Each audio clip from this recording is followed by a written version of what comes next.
This is the Benchwarmers Trivia Podcast. We have assembled the world's finest sports and trivia dorks to prove once and for all that we are just as bad at this as we were at sports. Hello, everyone, and welcome to the Benchwarmers Trivia Podcast, sports trivia for those of us who rode the pine. You're listening to episode 301. I'm your host, Josh, and today's game will be pitting the Benchwarmer team of Mason and Walling versus Benchwarmer Eid and returning player Trey Cleeter. Welcome back to the bench, Trey. Why don't you take a minute to remind us about yourself? Trey Cleeter from Indianapolis, Indiana. Glad to be back on. Just recently went down to the first round in Lexington. It was a lot of fun. Actually, probably the worst games to watch were down in Lexington, believe it or not. I'm glad to be back on. Hopefully we pull out a win today. We'll see if we can make that happen for you. Eid, how are you doing? And let us know what Trey's and your team name is going to be. I'm fine. I haven't done this in a while, so I'm mostly hosting, so I'm normally less witty. Anyway, nothing fun or interesting to say. So our team name today is actually on point with what's going on currently, but 3 weeks ago, after the Yankees' 20-run drubbing of the Brewers there, I feel like something needs to be done, but maybe not. But the bat sizes came to, I don't know, it's kind of weird. So our team name today is Girthy Bats. You have an issue with those torpedo, isn't that what they're calling them? Torpedo? Anything the Yankees do, I have issues with. They could walk up with toothpicks, and I'm like, you know what? That's too thin. It's too thin. Get them out of here, no matter what they do, unless it's cotton uniforms, and then I'm happy because it's... Fair. All right, Mason and Walling, let us know how you guys are doing and what your underwhelming team name is. I'm glad you referenced that. Walling will tell us because he had two options to pick from. I don't know which one he chose, so we're going to find out together. I'm doing okay. Long story short, I am under the weather because I was chaperoning at a math convention for high school students. Yes, it is as nerdy as it sounds. High school students competing in math competitions for 2-3 days, and being around lots of high school students, I probably got sick from them. So that's how I'm doing. I've been feeling terrible all day, but thankfully I had this to look forward to, so maybe I'll feel better tomorrow. Anyway, Walling, go ahead. Very similar to Mason, I was also at a athletic convention all weekend. It was volleyball, however. Yeah, they're not doing athletic competitions in the math. Nah. Athletics, well, mathletics, what's the difference? One Yeah. letter? Stretching of the mind. Yeah. A full weekend of volleyball parenting, disappointing volleyball parenting. I've decided that I like playing sports more than I like parenting sports because at least when I'm playing, I have a outlet for my nervous energy. And sitting there watching and being unable to affect the outcome is not good for superstitious me. When this airs, I will be parent of the first teenager in the house, so you can decide whether this was recorded 13 years before it aired or tomorrow is her birthday. Yeah, so we did Olive Garden and ice cream and all that kind of fun Midwestern fancy stuff tonight, and now I'm going to celebrate with some bourbon and trivia and an underwhelming team name. We did have two options. One of them was just trivia team, but we decided to spice it up a little bit, and instead, we just decided to go with two Benchwarmers. Well, you did not disappoint. That was underwhelming. We have a reputation to uphold, Josh. All right, so we have the Girthy Bats versus two Benchwarmers. Let's kick it over to Benchwarmer Emeritus Dan for the rules. The game will consist of 4 quarters of play, each with different trivia style. The styles of quarters 1 through 3 will change from show to show, and I will explain them as we go along. Like any good sporting event, we will have a halftime show after the second quarter with entertainment questions. And in the fourth quarter, our teams will wager from their points accumulated to see who are today's clipboard captains, to be honored like the true benchwarmers they are. All right, let's get this game underway. All right, well, let's get on to the trivia here. Today's first quarter will be Sporting Haikus.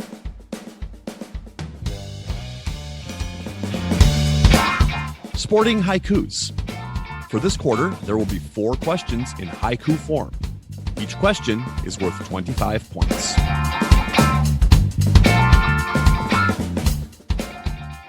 Haiku number 1. 20 straight seasons, 1 point per game average, one more than Gretzky. Two Benchwarmers are going to check in. I'm blown away a little bit. It's actually Scott Marcus. It's actually Scott and Marcus. We phoned them. It's not us two bench warmers. We've got two other ones. Just any of the two. We'll good. just randomly message two of them and ask them what they think. All right, well, two bench warmers has checked in, so Girthy Bats, you guys can talk it out. What do you think, Eric? I sent you over Ovechkin. Ovechkin makes sense, but I have to like the one better than Gretzky. One more than Gretzky. I mean, is he averaging more points than Gretzky? I mean, maybe. I mean, he's averages over a point a game. He's roughly about 1,600 points or so. Probably less games than that.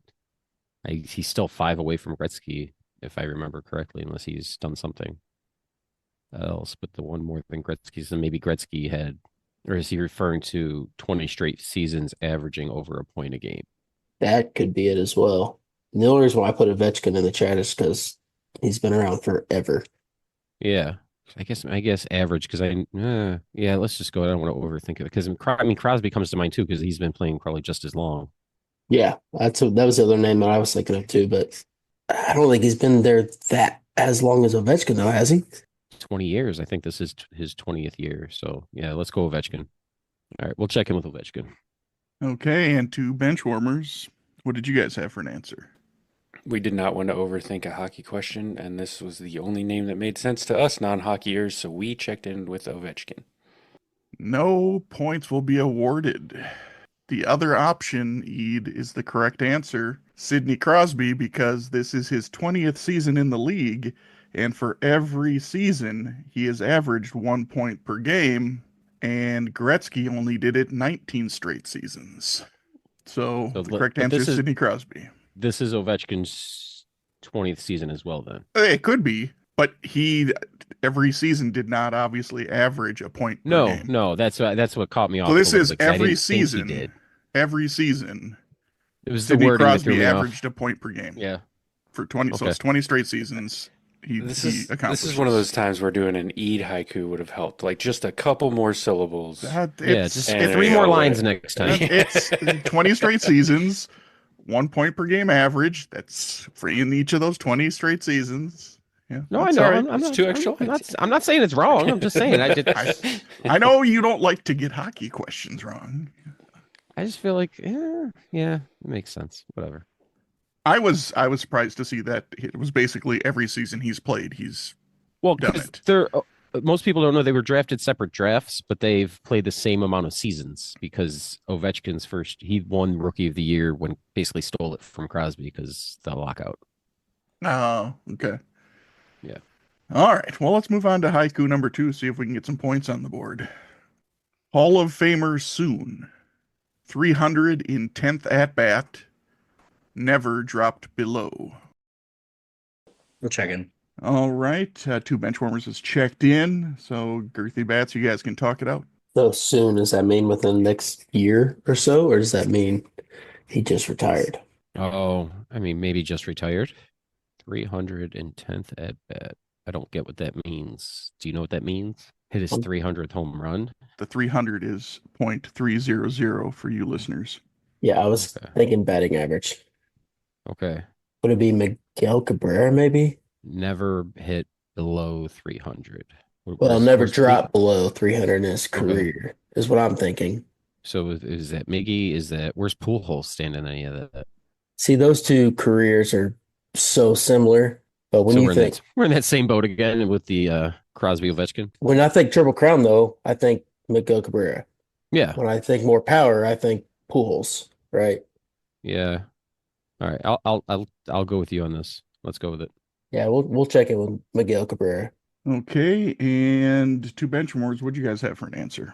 Yeah, this is just a stat that I know I've seen somewhere, and I remember it for some reason because it's kind of a weird thing that a person never dropped below 300 after his 10th at bat, just there until the rest of his career doing that. But a guy that definitely hit for average and will be a Hall of Famer soon. We went with Ichiro. One team will be getting points. The correct answer is Ichiro Suzuki.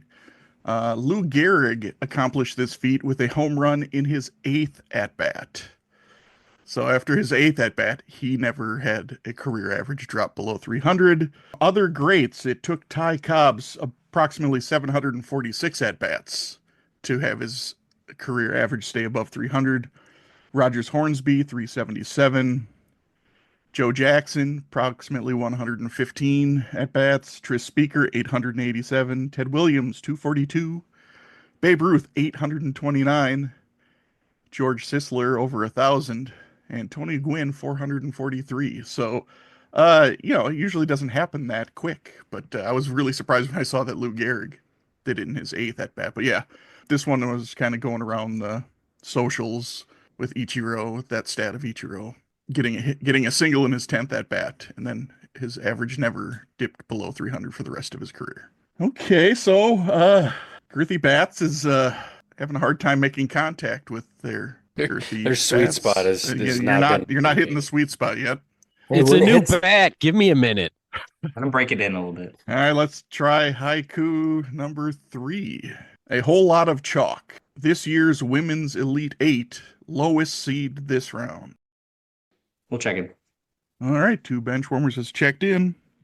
Girthy Bats, you guys can talk it out. I haven't paid much attention to the women's this year. No, Notre Dame just won the other day. South Carolina. I think LSU was a 3. Oh, were they a 3? Yeah. Wow. Let's go with LSU. Yeah, I'm with you. All right, and 2 Benchwarmers, what'd you guys have for an answer? Yeah, considering I watched it today, it was fresh on my mind. Yeah, LSU is a 3 seed. They beat NC State and then lost today to UCLA, which I was kind of expecting. I, as a hopeful LSU fan, picked to win that game, but I didn't think it was going to happen anyway. But yeah, everything else was a 1-2 matchup except for that. So we checked in with 3 as well. With LSU, correct? Yes. Yes, I put 3 and then parentheses LSU. That's I Yes, meant that's the all, team, so. but either way, you're good Okay. with 3 Okay. and Yeah. LSU Yeah, because three. that is the correct answer. So both teams will be getting points. LSU was in fact a 3 seed, and both the men's and women's Elite 8 consisted of 4 number 1s, 3 number 2s, and 1 number 3 seed. Texas Tech was the number 3 for the men's, and as of this recording, the men's Final Four has been set for the second time ever. We have all 4 number 1s, and the women's half of the Elite 8 has happened, and they're halfway to an all number 1 Final Four. So see what happens tomorrow for us. For you listeners, you'll know what had happened.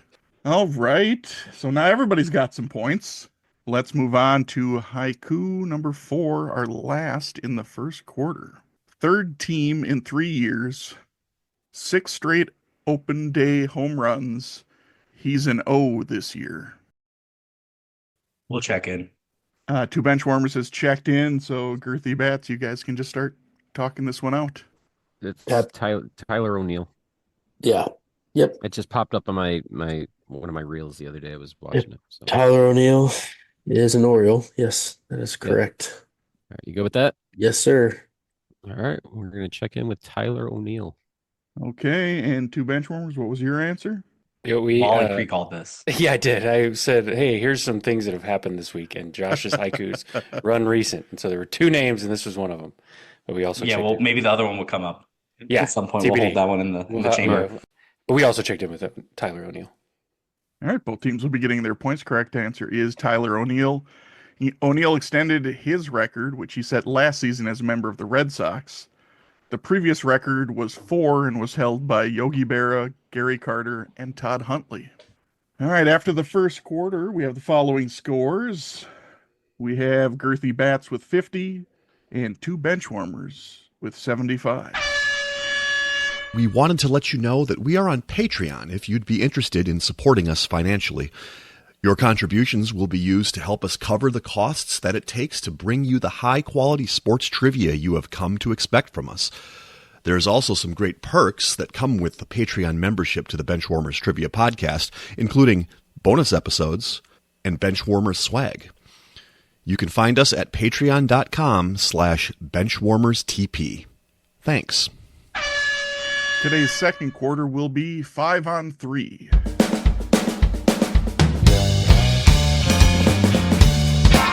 Five on 3. For this quarter, there will be 3 categorized lists containing 5 items, where each item is worth 10 points. The teams will attempt to guess as many items as they can. However, if a team has an incorrect guess, they will receive 0 points for that list. For today's 5-on-3, I'll be modifying the scoring. If you provide an incorrect answer, you will only lose half of the points for your correct answers instead of losing them all. Wait, changing the rules? Is that allowed, especially by Josh, to change right? the quarter If style? we change I'm the spreadsheet, modifying the then it's score. okay. I have already got it. I don't have to like. This is. Hey, That doesn't if pass the everybody else bylaws. chooses chaos, I can choose a modicum of chaos. And I this feel is like more this being is. This is more being friendly to you guys because I'm not sure these are necessarily the easiest. At least one or two of them. So I thought, let's not penalize you guys too hard. But this opens the door to so much more. I can't wait till my next hosted game. There's just gonna be all sorts of chaos. You've already created too much chaos, so Now we can do even Bonus more. points He has for wrong he has answers. permission now. Oh, I didn't even think of bonus points for wrong answers. I love it. okay. We I might got just have promised to end bonus the points podcast. to sing, and I never got it. So. We made it to 301. It's been fun, but apparently we are imploding. And Thanks Keep it to fresh. Josh. all right, list number 1 in our 5-on-3: the players with the most career opening day home runs. There are 3 players tied for the last 2 spots, so only 2 of them will count. Hint: none of the players are active. 5 are in the Hall of Fame and are members of the 500 Home Run Club. The 6th wouldn't qualify for Cooperstown with his career numbers. Okay, Josh, I think 2 bench warmers are ready to check in again. All right, 2 bench warmers has checked in, so Girthy Bats, we're going to need you to come up with some answers pretty quickly here. All right. I mean, we got 4. So if we want to just stick with that, I mean, we could throw a dart at any of the other 500 home run. Eddie Murray played so long. That's a good one. Yeah. I Eddie like Matthews. I like the I mean, four. there's so many that just to throw a dart at it would be kind of. I think I like the 4 that we got. Yeah. So like I like the top first one. The first 2 I know are right, but the second 2 I guessed. So all right. So we'll go with the 4. Yeah. All right. So we'll check in with Willie Mays, Frank Robinson, 1 Ken Griffey Jr., and Adam Dunn. Okay. And 2 bench warmers, what did you guys have for answers? Sure hope they're right. We checked in with a similar list. We checked in with Frank Robinson, George Kenneth Griffey Jr., William Mays, or Willie, if that's what he used to be in my cell phone. I also Adam Dunn, and some girl named Baby Ruth. Name was just on a ball my dad gave me that I used to play baseball with my friends in a sandlot one time. All right. Well, both teams will be getting their points. Those are 5 of the 6, and all 3 of the top 3 are actually all tied with 8. And that's Frank Robinson, Ken Griffey Jr., and Adam Dunn. And tied for second is Babe Ruth, Eddie Matthews, and Willie Mays with 7. So good job. No half points there. You guys got all your points. You know, the fun thing is all the players we mentioned, Trey, Babe Ruth didn't even come up once. Not even a single time. Not like, nope, nothing. Never crossed my mind. So that Never was once. not one of the 19 members of the 500 Home Run Club that are in the Hall of Fame that you tossed around, huh? Nope. So were you pretty confident that Adam Dunn was the Yeah. 6th whose numbers won't qualify? I wanted to throw that kind of as the thing, and so that people didn't lean towards maybe Barry Bonds or something, because that wasn't the reason that he's not on the list. He's not on the list because he only had 6. He's tied with a bunch of people at 6. Well, that's what I did send that to Trey. Was Bryce Harper this year just hit his 6th opening day home run? Correct. And I saw a thing saying he tied Barry Bonds. So I'm like, if there's none that are active, I know Bonds is out. Yep. Yeah. And obviously Tyler O'Neill also got his 6th this opening day as well. So others with 6 are Brooks Robinson, Carl Yastrzemski, Richie Hebner, Gary Carter, Dave Winfield, Scott Rowland, aside from Bonds, Harper, and O'Neill. So Scott Rowland. Yeah. Good for him. I heard a name I never heard of before in that list. I'm guessing Richie Hebner. Yeah, that's a guy I've never heard. That's a name, I imagine. I've never heard of him. Let's move on to list number 2. For list 2, I would like to know the starting lineup for the 1996 gold medal winning U.S. women's basketball team. 2 bench warmers are ready to check in again. All right. 2 bench warmers has checked in. So, Girthy Bats, you guys can talk it out. So the names we got Rebecca Lobo, Lisa Leslie, Cheryl's older sister, Miss Scoops. The Scoops. Miss Scoops was probably a starter. The one that I said was Dawn Staley because I heard recently that she played pro and coached at the same time. But yeah, it makes sense. That's I'm okay with that. I'm just trying to think of older NBA players, and I can't think of many more. You good with those? Yeah. I mean, unless you can come up with some, I'd say at least 3 of the 4 we know are 100% probably starters. Okay. Maybe 90% starters. Teresa Edwards? That's Possibly. a big one. It's possibly. I don't It's know. all about positions now.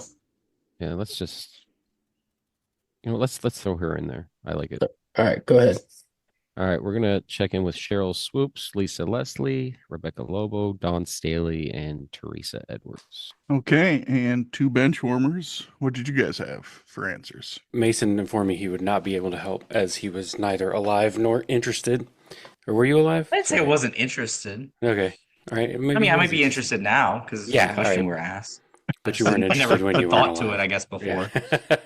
Came up with a similar list, but we actually left one of those names off. We went with Lisa Leslie, Dawn Staley, and Cheryl Swoops. The only reason we left Rebecca Lobo off was because we thought her and Leslie played the exact same position and did not start at the same time. So we went with Leslie, Staley, and Swoops. Okay, well, some half points allowed on this one. 2 bench warmers will be getting half of their 2 that they got correct, and Girthy Bats will be getting half of the 3 that they got correct. The starting 5 were Ruthie Bolton, Teresa Edwards, Lisa Leslie, Katrina McLean, and Cheryl Swoops. Dawn Staley was the 6th woman. She's the first one off the bench. See, this is why I allowed some half points. Not that way you guys didn't go down to 0 on this one. And I think Rebecca Lobo, I don't think she was too far out of college when in 96, was she? Like, I think she was pretty young compared to the other players on the team. So like the Leitner of their. But I don't think she necessarily was a center per se, but then she still would have had to have competed with like Cheryl Swoops for forward or the Katrina McLean, who was one of their top scorers that year. So let's move on to list number 3, which is the top PGA earners on the PGA Tour in 2024. Josh, we're going to check in. All right, Girthy Bats is checked in, so 2 bench warmers, you guys can talk it out. Pretty certain of 4 of these. 3 of them, 100%. Scheffler, Schauffele, and Rory. Schauffele won 2 majors. That's a guarantee to be in the top 5. And then I think Wyndham Clark is up there. I don't have a 5th name. I'm good with those 4 if you're good with those 4. Yeah, I'm fine with it. All right, so Scheffler, Schauffele, Clark, and McIlroy. Check in. Okay, and Girthy Bats, what did you guys have for answers? So, same conversation. I said Scotty Scheffler very quickly, Rory McIlroy, and Xander Schauffele. Like you said, Schauffele won 2 majors. Wyndham Clark, I also remembered he was up there as well, but then he threw in a good one that I thought might be correct. So I think he won a couple of tournaments last year, was Hideki Matsuyama. So we checked in with Scotty Scheffler, Rory McIlroy, Xander Schauffele, Wyndham Clark, and Hideki Matsuyama. Both teams will be getting their points, their full points. Number 1 is Scotty Scheffler with over 29 million earned. Xander Schauffele was number 2 with over 18 million earned. Hideki Matsuyama was 3rd with over 11 million earned. Wyndham Clark was 4th with just under 11 million and 8,000 less than Wyndham Clark, Rory McIlroy. So good job on sniffing out the top 5 PGA earners from 2024. So after the second quarter, Girthy Bats is at 155. And 2 bench warmers is at 175.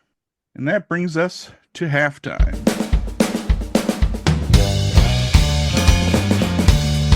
It is now time for the halftime show. There will be 3 entertainment questions pertaining to sports, with each question worth 25 points. Today's halftime will be a CV soundtrack edition. I want you to name the band whose songs were used in the following movies. Note, this is only a sample of the movies their songs are used in. CV number 1, The Hammer, 2007. Kicking and Screaming, 2005. Rocky IV, 1985. The Karate Kid, 1984. And Rocky III, 1982. I don't know the first movie. Should I know that one? It's just a... No, I'm just saying it's a fairly Right. recent And- movie. That was 18 years ago. You shut I your don't- mouth. I don't remember the name, but it Just because there's a 2 in the front doesn't make it that recent. Yes, it does. All right. Don't make me a little more upset. What, because than the I already 90s am. was like 10 years ago? Is that what you're saying? Listen, there's somebody I work with, and we were going through movies, and she was born in like 2001, and I'm like, do you realize that Austin Powers was out before you were born? And she didn't even know what movie I was talking about. What? This is So, blasphemy. right? Oh my God. Anyway, I mean, this really isn't supposed to be that difficult, guys. Yeah, we'll check in. All right, 2 benchwarmers has checked in. Girthy Bats, you guys can talk it out. the other one that we didn't touch, I mean, you threw at me Europe Final Countdown. I don't remember that in any of those movies. Who's for hit a Rocky?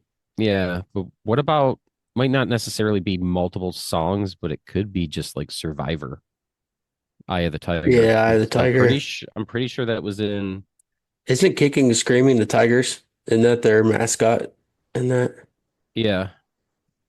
And then you got, I mean, the Hammer, I don't know, Rocky 3. That's Clubber T, Mr. T. Yeah. So would that be also Survivor? Did they have more than one song? Am I forgetting? I mean, they have to be a band. I hope they just didn't have the one song. And No, that's it. it's not They true. They don't recorded one have song to. one time, and they're like, "We're done. Just never again." You know what? Here, let me think, because it's Rocky 3 and then Rocky 4, right? So if it was Rocky 3, there's probably Survivor, Eye of the Tiger. And they're like, oh, let's get them back for the next one. And then they had a hot garbage song followed by that. So, and then probably Eye of the Tiger sprinkled in there. So let's just go with Survivor. I like it. Let's do All it. right. Checking in with Survivor. All right, and 2 benchwarmers, what'd you guys have for an answer? I mean, I knew it fit 2 of them, and I just need Walling to confirm any of the others as possibly being it. Because I know they did a song for Rocky 3 and 4, and they do have more than one hit song. I mean, they're known mainly for one, but they did. They had a Define couple hit. others. And they What is did the song for the fight between Daniel and Johnny at the end of Karate Kid is also Survivor. Yeah. Was They have it? another hit song. Moment of Sounded Truth. Yeah. Was that them? Ugh. Mhm. Yeah. That's terrible. So that's what we went with. We went with Survivor. All right, both teams will be getting their points, even though that took a lot longer than I was expecting to get to the correct answer of Survivor. From these movies, Eye of the Tiger was used 4 times, and The Moment of Truth and Burning Heat were used 1 time. Burning Heat. Isn't that the one with the montage in Rocky IV? I think that might be the... Well, I was thinking about something I needed medication for. Oh, Never well, mind. that's a personal problem that we don't need to Sorry. discuss. That was neither of the songs that I knew by Survivor. The only other one I knew was High on You. I knew 'Cause that Real was Men actually of like a minor Genius. hit. All right, let's move on to CV number 2. Real Steel, 2011. Blades of Glory, 2007. Kicking and Screaming, 2005. The Replacements, 2000. Any Given Sunday, 1999. D2 The Mighty Ducks, 1994. The Mighty Ducks, 1992.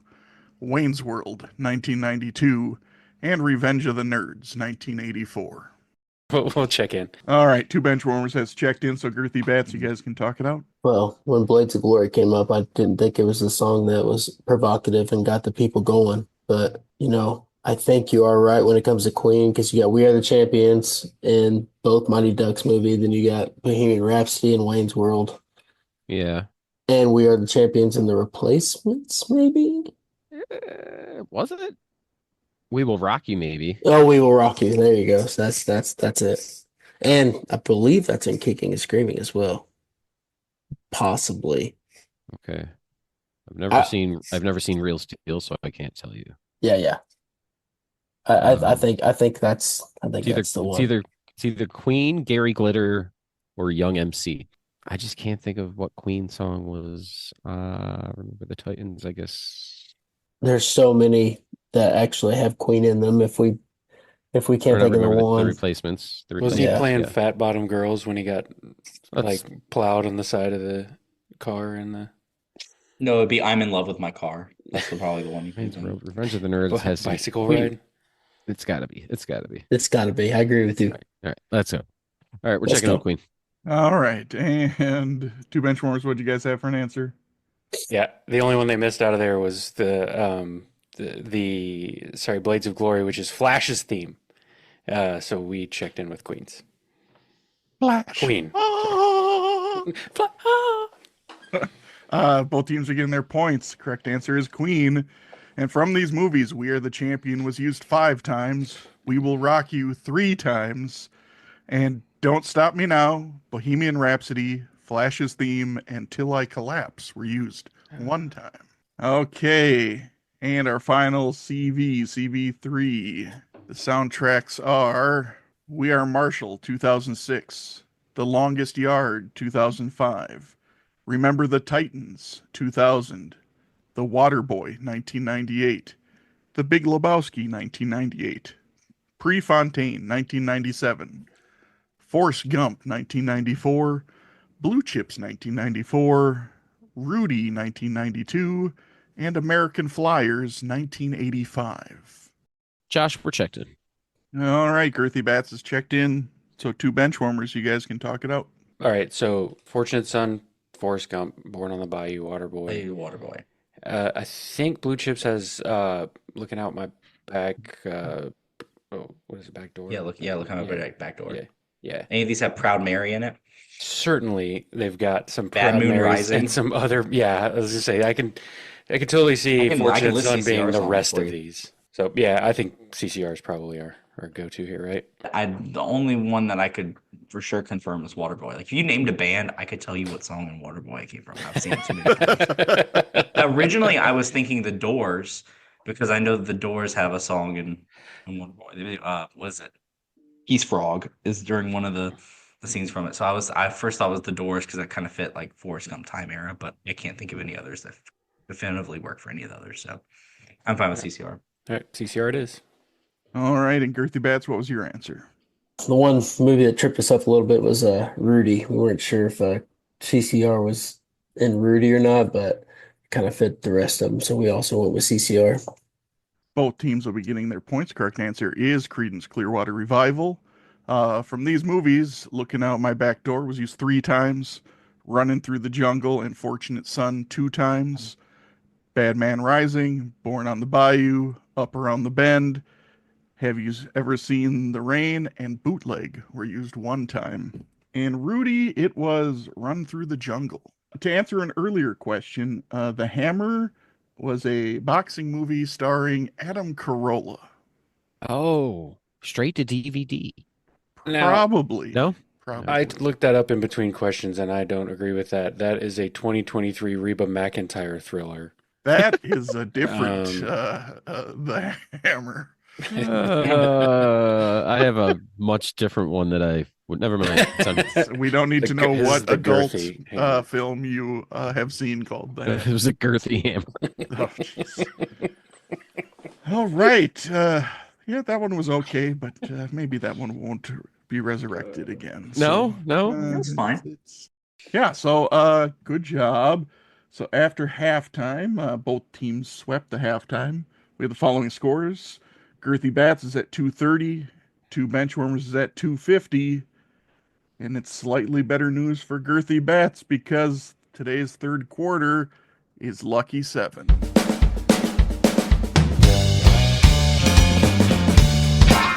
Lucky 7. For this quarter, there will be 3 lists containing 7 items. The team that is trailing coming into the quarter will choose the first list and attempt to identify the items on this list one at a time. If the team has an incorrect guess, the other team can attempt to finish that list out. The team leading at the beginning of the quarter will select the second list, and whichever team is trailing after the first two lists will get the third list. Each item is worth 10 points. All right. Your possible lists to choose from, or actually your list to choose from, are as follows. List number 1 is NFL quarterbacks with the most career passing attempts.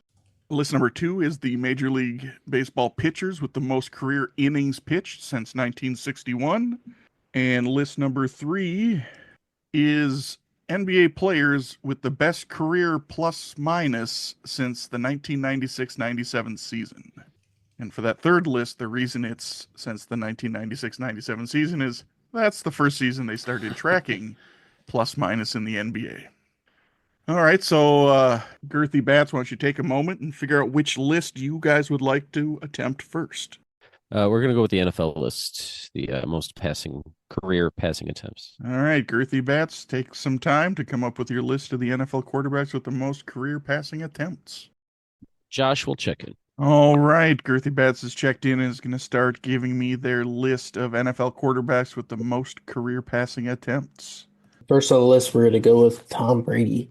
Number 1 on the list, Tom Brady with 12,050 career passing attempts. Number 2, Drew Brees.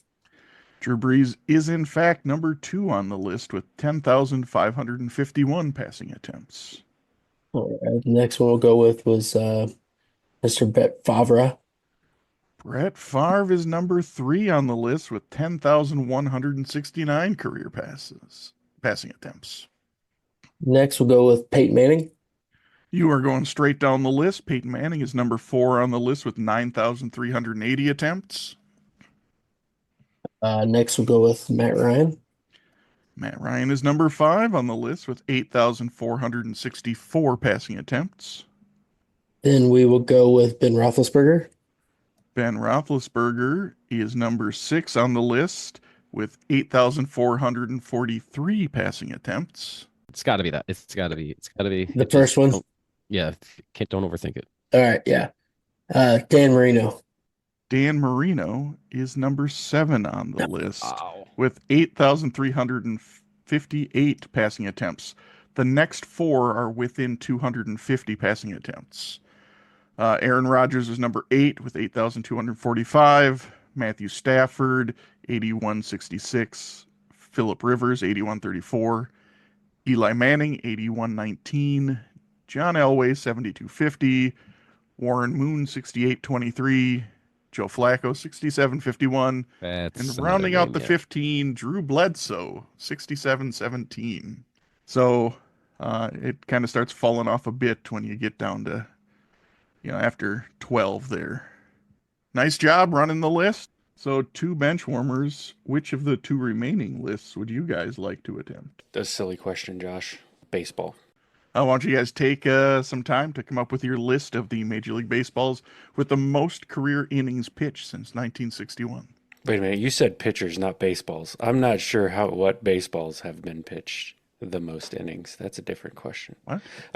Major League Baseball pitchers. Okay, sorry. You said Major League Baseballs when you read it out. That's why. It's whatever. It's number 437. Yeah, serial N3226144. Okay, yeah, I think we're ready. 2 bench warmers are going to check in.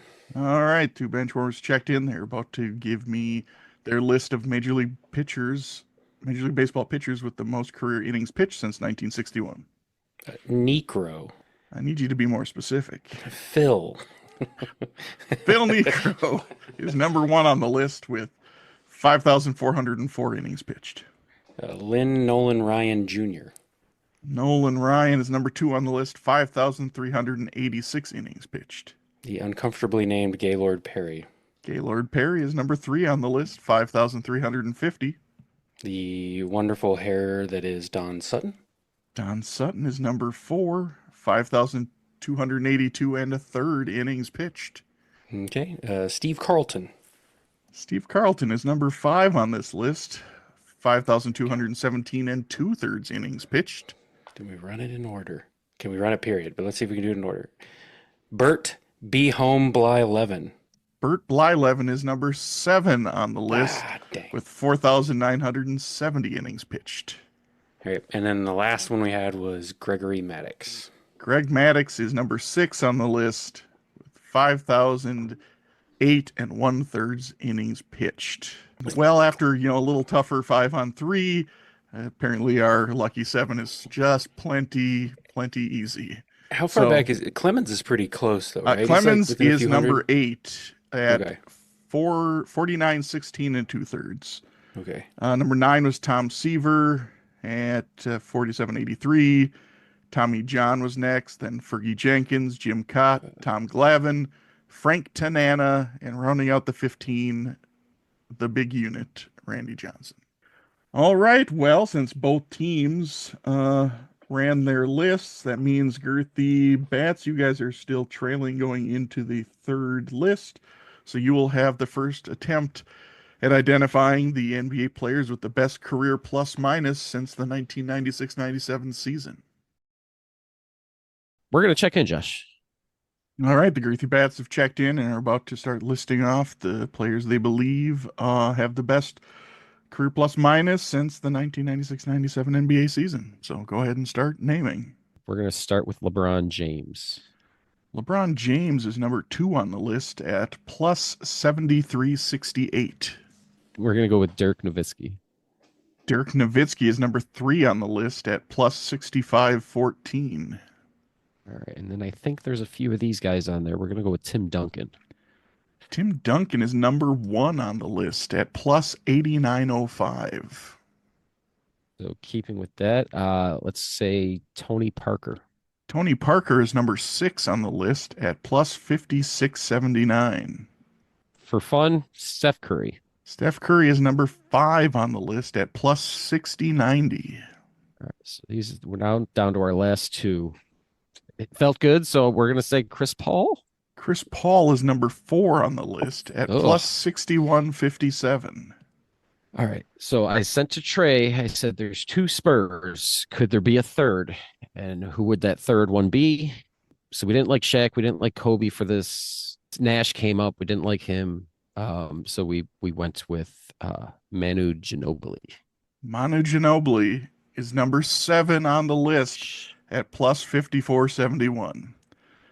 Yeah, that run of Spurs team, they were pretty consistently good, at least when those 3 were on the court together. So that's the one thing I said to Trey was like everybody that we had on our list was never, and you can really say never on a bad team, where Kobe, Shaq, Nash have all had like some down years where it kind of maybe we dropped them a little bit. I mean, Chris Paul, he's not been on great teams, but he was always on good teams, right? That's what I mean. Like it's just consistently on that team that was made a lot of playoffs. A lot of playoffs. So to let you know, the rounding out the 15, and then maybe we'll let you guys guess at the worst, plus minus. But number 8 was Steve Nash.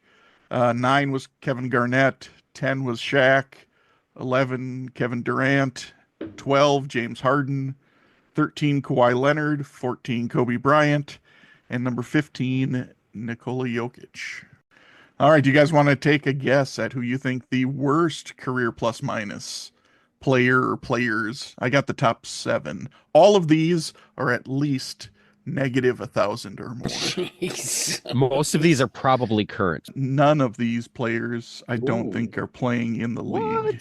One of them might still be holding on. I'm not sure. I think he's done now.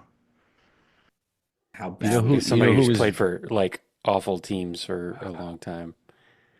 A lot of these guys are highly touted guys coming out of college.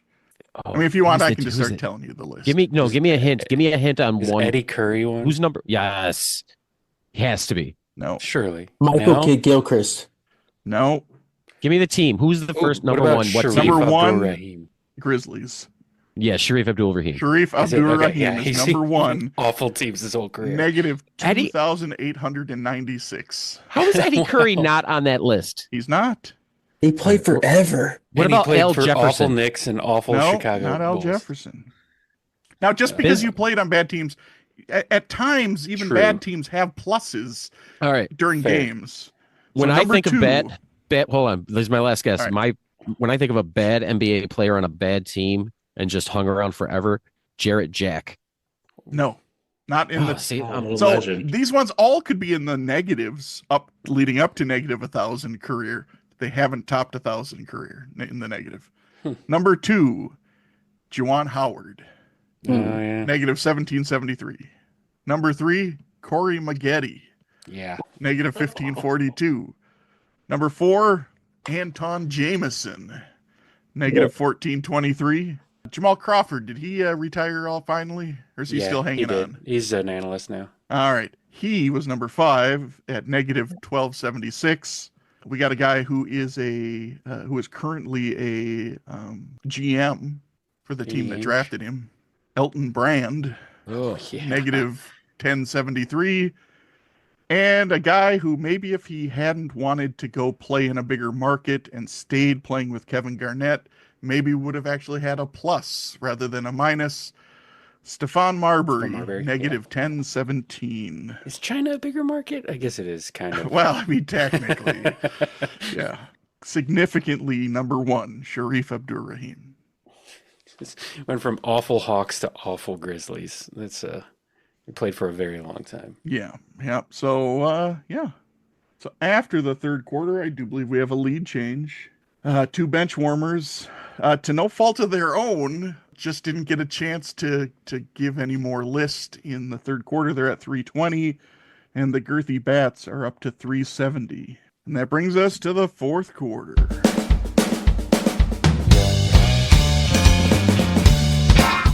The fourth quarter, known as Put Your Fours Up. This quarter consists of 4 categorized questions that teams will wager up to 100 points each, not to exceed their current point total. All right, the categories for today are as follows. Question 1, Eye of the Tiger, in reference to Major League Baseball. Question 2, Burning Heat, in reference to the NBA. Question 3, We Are the Champions, in reference to the Olympics. Question 4, Bad Moon Rising, in reference to the NFL. It is now time for the teams to place their wagers. We'd like to take a minute to invite you to follow us on Facebook, Instagram, and Twitter at BenchwarmersTP. We also have a Facebook group for fans of the pod called The Bench. Join us there to comment on the latest episodes and share cool sports facts and trivia. If you'd be willing to rate and review us on iTunes or Stitcher, we'd greatly appreciate the support so that other people may find this podcast. Thanks. Now that the wagers are in, on to the question. Question 1, in the category of Eye of the Tiger. What Hall of Famer holds the Detroit Tigers' career record for base on balls? He is also the franchise leader in games played and sacrifice flies. We'll go ahead and check in. All right, Girthy Bats is checked in, so 2 bench warmers, you guys can talk it out. When I think of longtime Tigers, that Al Kaline is the name that. You're right. Ty Cobb does seem pretty Seemed too obvious, right? Because he played there for a long time, but Kaline did too. Yeah, and Kaline's one I think of as their like offensive number one. Because Miguel Cabrera was around, but not as long as Kaline was. Why And would he he was mention sort of on the tail sacrifice end. flies, though? That seems like a weird stat to mention. Because we needed to lead in something else. I don't know. I mean, I feel like he's got to lead something else besides just games Fair. and sacrifice flies is just a weird stat to throw out there. I mean, Pretty based sure on he ball leads is in- fine, but probably leads in home runs too. But maybe that was too Yeah. much of a giveaway. I'm just trying to think of any other Hall of Famers the Tigers play. Like, So Cabrera's not in yet, so that rules him out. even some of the um, older guys don't really. Greenberg, He didn't because I don't. He went. He was in the war. He yeah, served in the war. He was the same kind of like Ted Yeah. Williams, same era. So I don't think I remember that. So I don't think it would be him. Kaline is probably our best bet here, unless you can think of somebody else. It's just I can't.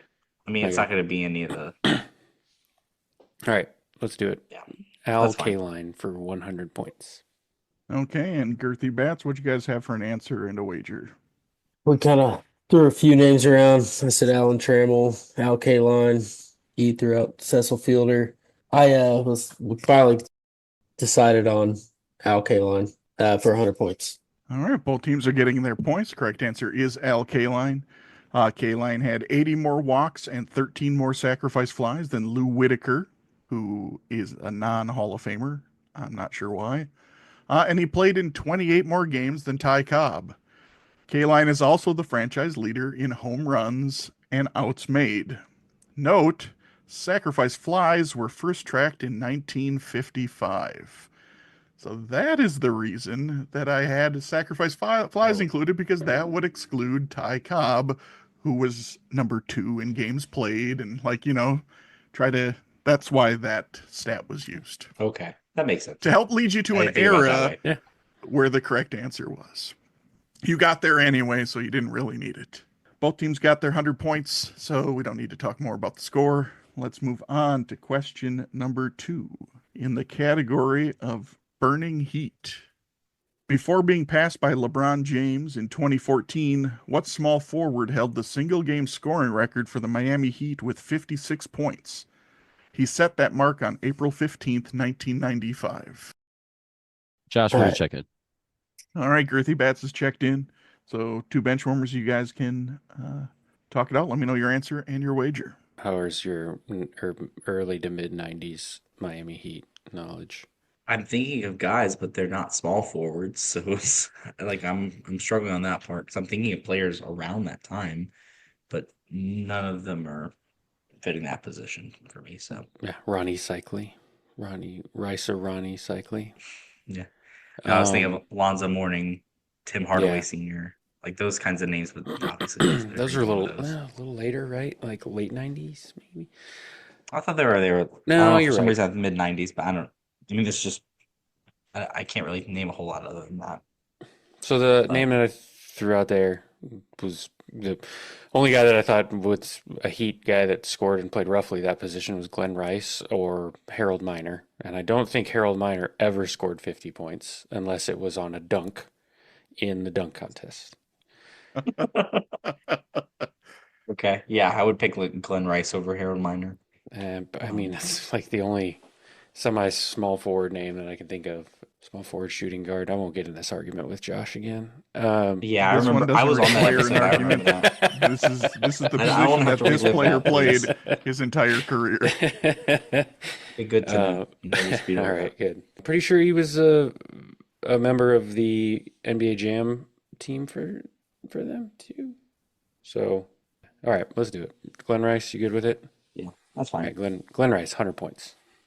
All right, and Girthy Bats, what was your answer and wager? I sent over to Ede early on a name that popped in my head.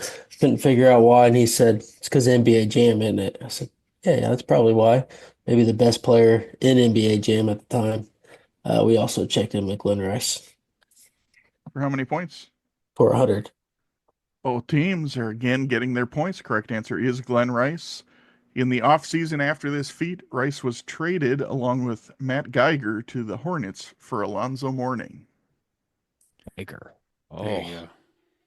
And yes, Walling, he was drafted as a small forward, and he played his entire career as a small forward. He was not a shooting guard. Just unlike Kendall Gill, or was it? Or was it Kerry Kittles? I think it was one of those two. You were arguing between those two, I'm pretty sure. All right. Good times. Moving on to question 3 in the category of We Are the Champions. Women's basketball made its debut at the 1976 Summer Olympics. Of the 13 gold medals awarded thus far, how many have the U.S. women's basketball team won? Josh will check in. All right, Girthy Bats is checked in, so 2 benchwarmers, you guys can talk it out. Let me know your answer and your wager. We're trying to decide how many of the 12 in that time frame that we actually played in did we win. Yeah, so in 80 we wouldn't have placed at all because we weren't there. So for some reason I don't think we won them all. I don't know how many times USA hasn't won gold. It can't be that many times. one or two times. I mean, I think That's what I'm thinking. since the women's dream team, it hasn't been close. Like, I don't even think they've had a scare in that since '96 or whatever. Like, I think Right. they So just then, rolled everybody. okay. So then, if we weren't there in 80, if it's been since 96, so if Montreal, LA, Seoul, Barcelona, I don't know about that time frame. I I don't think we won all of them. That's just the thing that I feel like that somewhere in there. So it's either 10 or 11 then if we're gonna go that way. Do we think they lost more than once in that time frame? Maybe. I don't know. Yeah, I I don't know. I don't have any. It's just a guess. Maybe I'm they did win all of them. I don't know. certainly they did. I mean, yeah, recent history, it's not like anything before, like anything past 96. Like I'm with you. I don't think they haven't lost any of those. So it's just I how think many it's times like they lost before that. one boycott and one silver, and the rest are golds. Sure, I can see Okay. that. Yeah. So do we go with Roll 11 over. then? Yeah, let's just go with 11 because anything is just going to be a dart, a eyes closed dart at a wall. Right. For It's us. going to So, be 10 or 11 or 12. It's just a yeah, matter of how many times we think they lost non-boycott year. yeah, I'm fine with So 11. I think 11 because it's kind of like a middle. Yeah, We maybe they lost, got a silver, maybe yeah, bronze. They slipped up somewhere. yeah. Just whatever. Okay, Okay. all right. 11 for 20 points. Okay, and Girthy Bats, what do you guys have for an answer and a wager? I threw out to Eric 10, maybe, possibly. Then we talked about when WNBA was incepted. He said we haven't lost since 96. So that's definitely 8. And we just kind of talked about it a little bit more. And I think we actually came on 10. So 10 is the final answer for 70 points. One team will be getting their points. The correct answer is 10. As mentioned, they have won the last 8 gold medals, stating all the way back to the Dream Team, which we talked about in the 5-on-3, as well as the 1984 and 1988 Olympics. The Soviet Union won the first 2 gold medals, and the unified team, consisting of 12 of the 15 former Soviet republics, won in 1992. Okay. The score difference just got a little bit farther. It's 640 to 500 in favor of the Girthy Bats. Coming into our final question, question 4, in the category of Bad Moon Rising. In his 3rd season in the NFL, Warren Moon led the league in interceptions with 26 and had the highest interception percentage, 5.3%, for any quarterback with at least 250 pass attempts. However, what Hall of Fame quarterback in his rookie season set the single season record for highest interception percentage, 11.0, in a season by a quarterback with at least 150 pass attempts since the merger in 1970? He finished the season with a 1-to-4 touchdown to interception ratio. Let me say that again, a 1-to-4 touchdown to interception ratio. Josh, we're going to check in. All right. Girthy Bats is checked in, so 2 benchwarmers, you guys can finish talking it out. Let me know your answer and your wager. I have to think it leans slightly older because to be 1-4 in like recent NFL has to be pretty hard to do, unless they literally played one game. But I don't think that was the case for Widow me. says Who knows? 150. Yeah. 150 Well, he could have thrown attempts. 150 passes in one game. Right. sometime. So, I mean, we're talking 150 attempts at 11%. So I was thinking Elway, because I don't think he had a great rookie season. Yeah, and Aikman was bad, but I don't think he was Not that. bad. I'm pretty sure it was like 2-1 or something, but I don't Yeah. 4-1. I feel like I would have Yeah. remember that. I have his children's book in one of these things back here. We can read it and see if it talks about that. Oh, yeah. I probably mentioned that as a highlight. Yeah, well, it's about picking yourself up when you're down. And then I threw out the default bad answer of Archie Manning because the Saints were always terrible. Yes. And I could definitely see him 1-4. He probably had some seasons for sure with that. Yeah. He's not a Hall of Fame quarterback. Never mind. I didn't even know I was thinking that. Oh, okay. Well, then you want to No, go with I don't Elway? If we got Sure. I guess like historically bad rookie seasons to then go to the Hall of Fame. I don't know. I can't think of who this is going to be. Yeah. In an obvious sense. Okay. So Well, I'm fine with it, and it's pretty out of reach, and they seem like they checked in before, so they probably know it. So if you want to go with Elway, yeah, that's fine. All We'll right. go with Elway for 100 points. Okay, and Girthy Bats, what was your answer and your wager? This was tough, but the more I went back, I think, like Walling said, this was going to be older because if you have a season throwing, one touchdown for every 4 interceptions, you don't stick around back in like the 70s, 80s. You kind of did. And we said that he's probably, I'll say this right now, probably the most overrated quarterback of all time. But we checked in with Terry Bradshaw for 100 points. Well, one team is getting their points. The correct answer is Terry Bradshaw. Bradshaw threw 24 interceptions to only 6 touchdowns during his rookie year in 1970. In 1998, Peyton Manning had the third highest interception percentage, 4.9% for a quarterback with at least 250 passing attempts behind Donald Hollis and Craig Wheelahan. And in 1976, Jim Zorn was third with 6.2% behind Craig Morton and Steve Grogan. So those were the two rookies who threw more interceptions than Bradshaw did. There's like 3 or 4 others who threw 24, but this is like one of the worst quarterback seasons of all time. And yes, he is one of the most overrated quarterbacks. He's in the Hall of Fame because he got to be the quarterback of a dominant team with a dominant defense that won Super Bowls. And he didn't cost them Super Bowls. And Eric, I was pretty sure you were on it when you were saying it's like you thought his career touchdown to interception is probably close to 1-to-1. He threw 212 touchdowns and 210 interceptions. Yeah, that's so almost That's exactly a terrible. 1-to-1 Awful.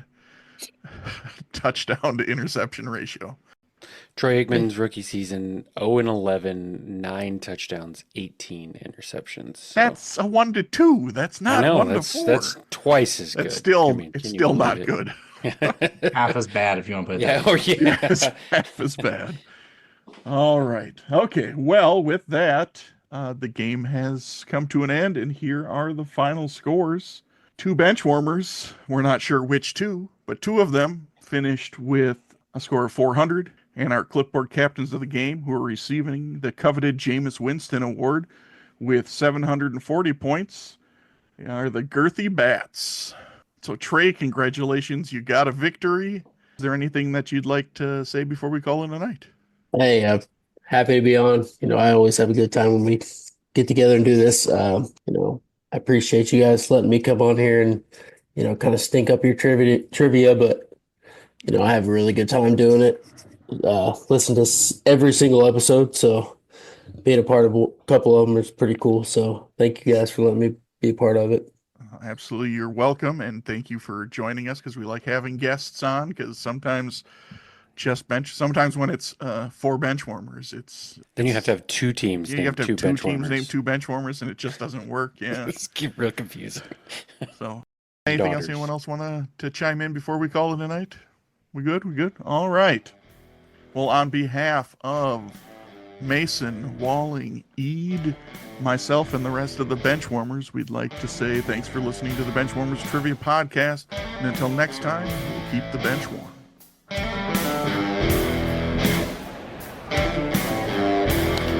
That ball hit high and deep. Stretch! Get on back there. They look up. You can put it on the board. Yes! Into deep left center for Mitchell, and we'll see you tomorrow night. That great music you're listening to is by Justin Nozick. Thanks to him for producing that music for us. You've been listening to the Benchwarmers Trivia Podcast. Make sure to check us out on all of our social media. We are at Benchwarmers TP.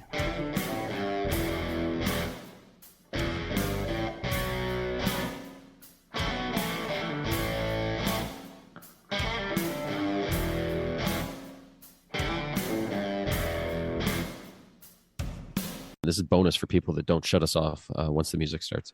So I've been waiting for ice cream flavors to come out. I follow this guy on like somewhere on social media, I don't know, Instagram or whatever, and they like announce like when new stuff's coming to stores. So there's new like cereal and breakfast ice creams, like they come in like the little Ben and Jerry things. So I got Rice Krispie treat ice cream, a little pint thing, and or not pint, whatever it is, and Eggo waffle. I will tell you right now, the Eggo waffle ice cream is probably top 5 ice creams I've ever had in my life, and I'm a little upset that I didn't buy more. And there was Fruit Loops, Honey Smacks. There was a few other ones I did not buy yet, but I will be going back to that store tomorrow and buying the rest of them because so far, great. Anyway.